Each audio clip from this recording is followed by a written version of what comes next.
پاکستان اور امریکہ یکجان دو کالب ہوتے نظر آ رہے ہیں۔ آئین پاکستان نے اسلامی نظریاتی کونسل کے فیصلے کو پاش کر دیا ہے۔ پیپلز پارٹی اور نون لیگ ایک مرتبہ پھر آمنے سامنے آ چکے ہیں۔ ڈونلڈ ٹرمپ نے بہترین آدمی کس کو قرار دیا؟ بھارتی پنجاب کے وزیر اعلیٰ نے انڈین اتھارٹیز کو منافق قرار دے دیا۔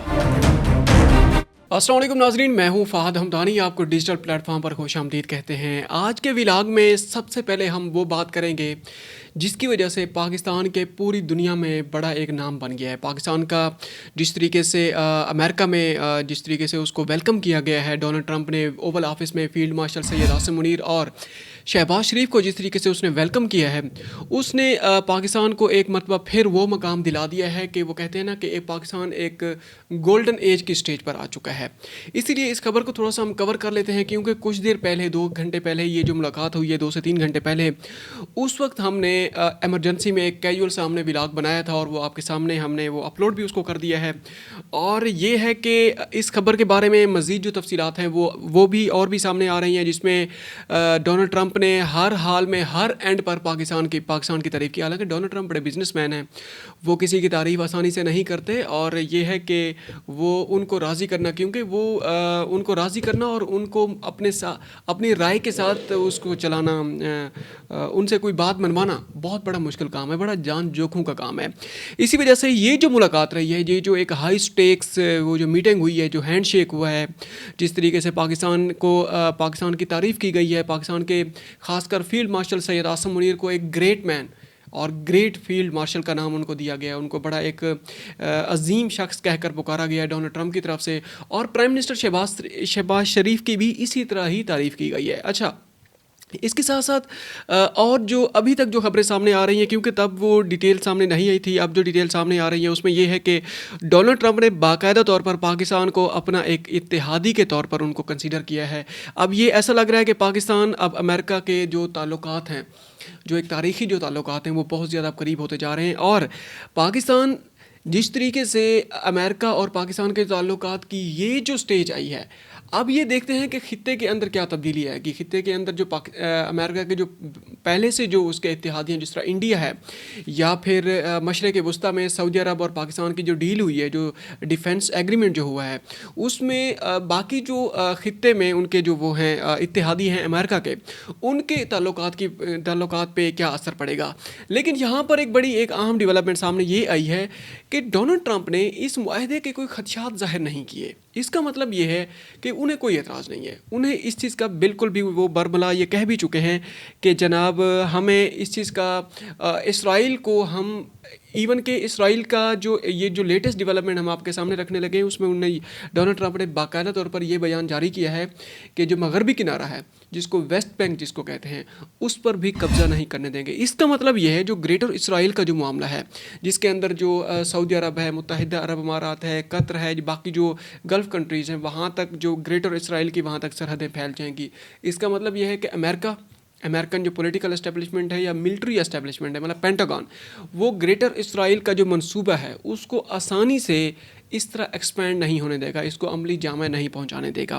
یہ جو اہم ترین جو ڈیولپمنٹ سامنے آئی ہیں، یہ جو نیوز سامنے آئی ہے، ایک ایک کر کے ہم نے آپ کے سامنے رکھی ہے اس دورے کے متعلق۔ آگے پاکستان سے جناب جو ہم خبر آپ کے سامنے رکھنے لگے ہیں، وہ ایک بمباسٹک قسم کی خبر ہے۔ اس میں مذہبی اینڈ کے اوپر کل بھی ہم نے یہ خبر آپ کے سامنے رکھی تھی، انجینئر محمد علی مرزا اور بامقابلہ جناب اسلامی نظریاتی کونسل۔ اب یہ ہے، کل کے ولاگ میں بھی ہم نے آپ سے یہی کہا تھا کہ اسلامی نظریاتی کونسل نے جناب ایک فتویٰ جاری کیا ہے، باقاعدہ انہوں نے ایک آرڈر جاری کیا ہے کہ ان کے خلاف کارروائی ہونی چاہیے، اور ان کے خلاف 295C جو کارروائی ہے وہ جائز ہے، وہ ٹھیک ہوئی ہے۔ اب یہ ہے کہ آج کے ولاگ میں ہم جو چیز آپ کے سامنے رکھنے لگے ہیں، وہ آپ کے جناب رونگٹے کھڑے کر دے گی۔ یہ کیا ہو رہا ہے؟ اندازہ لگائیں کہ کس طریقے سے اسلامی نظریاتی کونسل جو ہے آئین کے ماورائے آئین کس طریقے سے اپنے بیانات دے رہی ہے اور آرڈر جاری کر رہی ہے۔ اب یہ تفصیلات یہ ہیں کہ اسلامی نظریاتی کونسل کے اختیارات اور دائرہ کار آئین پاکستان کی دفعات 228، 229 اور 230 میں واضح طور پر بیان کی گئی ہیں۔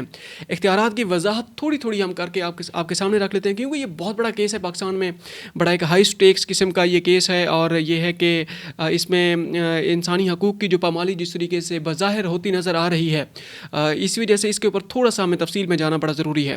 آرٹیکل 229 کی پہلے بات کر لیتے ہیں۔ सिर्फ सदर ममलिकत, सैनेट, कौमी असम्बली या सूबाई असम्बली ही कौंसल से किसी कानून या मुजव्वज़ा कानून के इस्लामी पहलू पर राय मांग सकते हैं।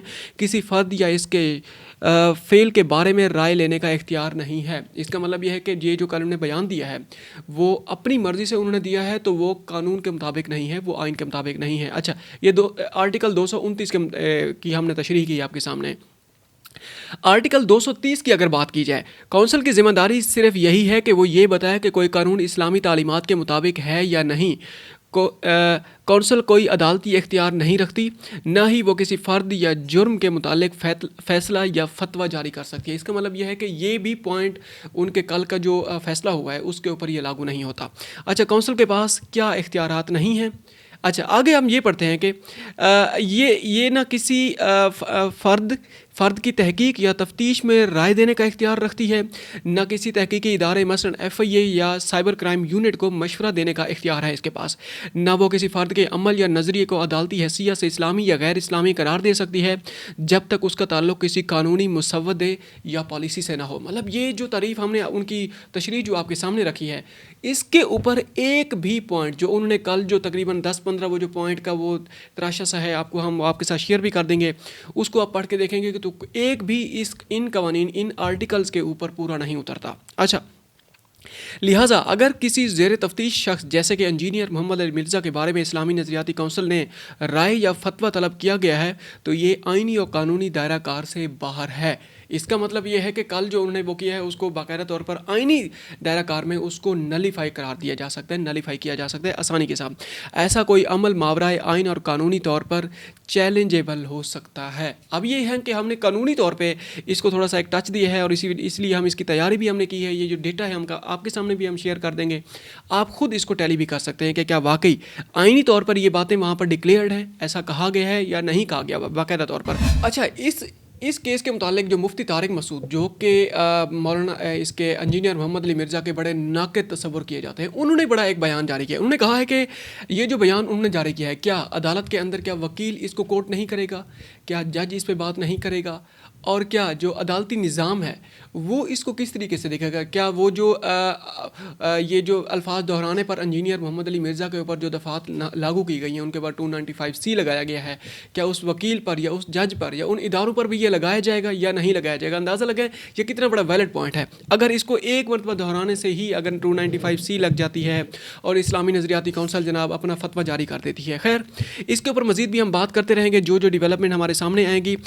आगे बढ़ते हैं आगे हम जनाब मरियम नवाज़ ने पीपल्स पार्टी के मुतालिक एक बड़ा अहम बयान जारी किया है। पीपल्स पार्टी ने जिस तरीके से कहा है कि जनाब जो उनकी फ़्लड रिलीफ जो ऑपरेशन है, फ़्लड के जो वो हैं जनाब विक्टिम्स हैं, उनको जिस तरीके से फंडिंग उनको की जाए या उनकी मदद की जाए वो बेनज़ीर इनकम सपोर्ट प्रोग्राम के ज़रिए की जाए। अब ये देखना है कि बेनज़ीर इनकम सपोर्ट प्रोग्राम के ज़रिए किस तरीके से की जा सकती है, क्योंकि बकौल ये मरियम नवाज़ साहिबा के वो कहती हैं कि 10,000 और 15,000 से उनकी क्या हम मदद करेंगे। हम उन्हें 10-10 लाख 15-15 लाख हम उन्हें देने वाले हैं, क्योंकि उनके माल मवेशी घर बार सब कुछ लुट चुका है, सब कुछ ख़त्म हो चुका है। इसीलिए बेनज़ीर इनकम सपोर्ट प्रोग्राम के ज़रिए जिस तरीके से बिलावल भुट्टो ज़रदारी सिंध गवर्नमेंट के जो नुमाइंदे हैं, जो वहाँ के जो वज़ीर हैं, ख़ासकर शजील इनाम मेमन की तरफ उन्हें वो इशारा किया है कि उन्हें चाहिए कि इस तरह के मामलात के ऊपर सियासत ना करें और मिल बैठ के थोड़ा उन्हें संजीदगी का उन्हें मुजाहरा करना चाहिए। पंजाब जो गवर्नमेंट है वो अपने पल्ले से बग़ैर उन्होंने बाहर किसी हाथ नहीं फैलाए, उसे जो बैरूनी जो वो है ममालिक हैं, आलमी बरादरी है, उन्होंने उनके सामने हाथ नहीं फैलाए। लेकिन ये जो मामलात हैं इसको इस तरह देखा जाए कि इसके ऊपर सियासत ना की जाए।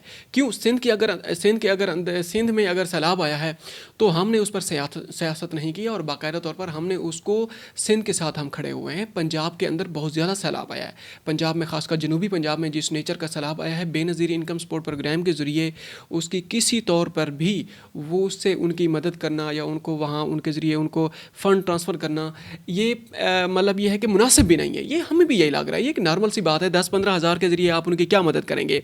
अच्छा, बाकायदा तौर पर उन्होंने कहा कि सैलाब ज़दगान को बेनज़ीर इनकम सपोर्ट प्रोग्राम के ज़रिए इमदाद देने के मुतालबे पर मरियम नवाज़ ने कहा कि लाखों का जिनका नुकसान हुआ है उनको BISP के 10-15 हज़ार से उनकी हम क्या मदद करेंगे। अंदाज़ा लगाएं, बिल्कुल ठीक कहा है उन्होंने, हम उनसे 100% एग्री करते हैं। और उनका मज़ीद कहना था कि दुनिया के आगे हाथ क्यों नहीं फैलाया। अब ये बिलावल भुट्टो ज़रदारी साहब बार बार कहते हैं कि जनाब आपने इसको जो आलमी बरादरी है उनसे आपने मदद की अपील क्यों नहीं की। अब ये है कि अगर आप खुद पूरी कर सकते हैं, एनएफसी अवार्ड में सूबों को बहुत बड़ा हिस्सा मिलता है, क्या वो खुद उसको वो नहीं कर सकते, वो जो है उनके फंड्स हैं या उनकी वो मदद नहीं कर सकते। अरबों खरबों डॉलर खरबों रुपीज़ का जनाब वो बजट होता है। और इसीलिए मरीम नवाज़ ने भी बाकायदा तौर पर अब तो खुलेआम उनने बिलावल भुट्टो जरदारी हैं, आसिफ अली जरदारी हैं या सिंध गवर्नमेंट के जो सीएम हैं, उनको बाकायदा तौर पर खुलेआम उन्हें तनकीद का निशाना बनाया, सिर्फ इसी एक पॉइंट को सामने रख के कि आप जो मुतालबात कर रहे हैं वो गलत हैं, सरासर वो गलत हैं। आगे बढ़ते हैं जनाब। डोनाल्ड ट्रंप और तुर्किया के जो सदर हैं तैयब एर्दोगान, उनकी जो एक मुलाकात हुई है, बड़ी खुशगवार माहौल में मुलाकात हुई है। इनके ताल्लुकात भी ठीक नहीं थे शुरू में, क्योंकि इन्होंने F-35 जो तैयारे हैं, फाइटर जेट्स हैं, 5th जनरेशन फाइटर जेट्स हैं, अमेरिका से उन्होंने परचेज़ करना थे। लेकिन इसी दौरान उन्होंने रशिया से S-400 जो दिफाई निज़ाम है वो उन्होंने उसको प्रोक्योर कर लिया, उसे परचेज़ कर लिया। इसी वजह से वो कहते हैं कि हमारा जो डेटा है वो लीक हो जाएगा, हमने इसी वजह से इनके साथ जो प्रोग्राम है उसको कैंसिल कर दिया है। लेकिन वो भी बज़िद हो गए, उन्होंने बाकायदा तौर पर वो S-400 निज़ाम है उसको परचेज़ भी कर लिया है। अब ये है कि डोनाल्ड ट्रंप से मुलाकात के दौरान डोनाल्ड ट्रंप ने जिस तरीके से तैयब एर्दोगान की तारीफ़ें की हैं और उन पे कुछ उन्होंने टांट भी मारे हैं, वो उन्होंने क्या कुछ मारे हैं, जिस तरीके से उन्होंने कहा कि इलेक्शन में जो रिगिंग होती है तैयब एर्दोगान इससे बेहतर कैसे, मतलब इस चीज़ को बेहतर जानते हैं। मतलब उन्होंने इशारा किया है कि वो जो ये भी रिगिंग करते आ रहे हैं। मज़ीद उसमें जो तफसीलात सामने आ रही हैं कि तुर्क सदर रजब तैयब एर्दोगान के वाइट हाउस पहुँचने पर सदर ट्रंप ने उनका पुरतपाक इस्तकबाल किया।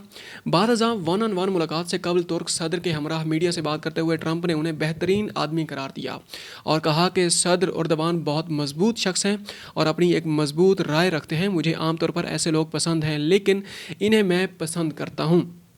ट्रंप ने मज़ीद कहा कि सदर एर्दोगान अपने मुल्क में बेहतरीन काम किया और हमारे ताल्लुकात बेहतरीन रहे हैं। रूस यूक्रेन जंग के हवाले से बात करते हुए ट्रंप का कहना था कि रूसी सदर पुतिन और यूक्रेनी सदर ज़ेलेंस्की दोनों सदर एर्दोगान की इज़्ज़त करते हैं, सब ही उनकी इज़्ज़त करते हैं। ट्रंप ने मज़ीद कहा कि सदर एर्दोगान न्यूट्रल रहना पसंद करते हैं और मैं भी न्यूट्रल रहना पसंद करता हूँ। ट्रंप ने कहा कि यूक्रेन जंग के मामले पर जो बेहतरीन काम ये कर सकते हैं वो यही है कि रूस से तेल और गैस ख़रीदना छोड़ दें। मतलब वो बिल्ली थैले से बाहर आ गई है, क्योंकि इंडिया को भी यही कहते हैं, अब यूरोप को भी यही कहने लग गया है, अमेरिका।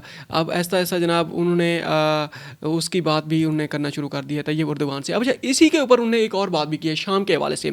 शाम के हवाले से बात करते हुए ट्रंप ने कहा कि मेरा ख्याल है कि शाम को इसके साबिक हुक्मरान से छुटकारा दिलवाने के ज़िम्मेदार सदर एर्दोगान है, ये इसकी ज़िम्मेदारी नहीं लेते, जबकि ये उनकी बहुत बड़ी कामयाबी है। ट्रंप ने कहा कि सदर एर्दोगान को इसका क्रेडिट लेना चाहिए। मैंने उनसे कहा भी है कि ये आपकी कामयाबी है, इसका क्रेडिट लें।